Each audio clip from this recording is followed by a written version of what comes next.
Police চাইলে কি না করতে পারে তারই প্রমাণ মিলল আবার এবার জাল নোট কাণ্ডে গ্রেপ্তার হলো বিজেপি নেতা, তার নাম আক্তার হোসেন, তার বাড়ি বর্দোয়াল এলাকায়।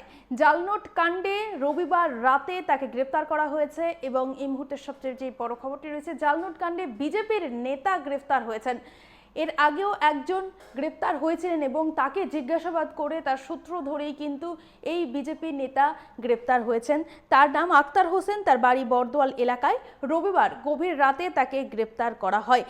সোমবার সোনামুড়া থানার পুলিশ রিমান্ড চেয়ে আদালতে সোপর্দ করেছে এবং এই কথা জানিয়েছেন সোনামুড়া থানার ওসি তাপস দাস।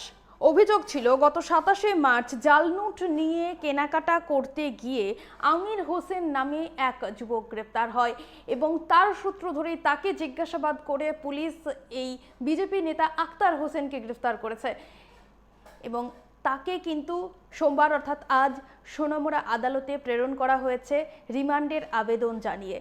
পুলিশের অভিমত যে এইটি একটি বিচ্ছিন্ন ঘটনা নয়, বরং এর পেছনে কোনো বড় চক্র থাকতে পারে, এই জাল নোট চক্রের পেছনে কোনো বড় মাথা থাকতে পারে এবং এজন্যই তারা এই নেতা আক্তার হোসেনকে জিজ্ঞাসাবাদের জন্য কিন্তু পুলিশ রিমান্ড চেয়ে আদালতে সোপর্দ করেছে।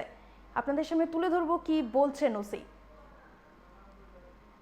এবছরের মার্চ মাসে 27 তারিখে আমাদের যে সোনামুড়া থানার অন্তর্গত যে 7 হেভেন শপিং মল আছে বৃচ্চমণিতে, এখান থেকে একজন কে গ্রেপ্তার করা হয়েছিল।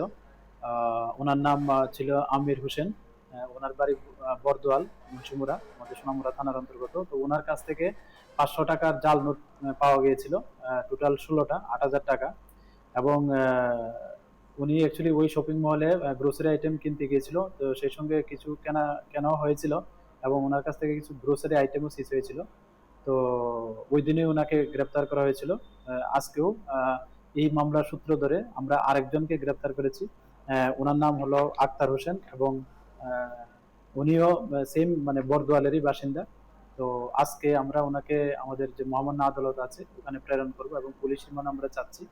এবং আমাদের যে পুলিশের টিম, বিশেষ পুলিশের টিম, ওনাকে জিজ্ঞাসাবাদ চালিয়ে যাচ্ছে এবং ওনার কাছ থেকে অনেক তথ্য পাওয়া যাচ্ছে। তো আমরা এগুলি আমাদের যে বিভিন্ন সিস্টার এজেন্সি আছে ওনাদেরকেও শেয়ার করছি।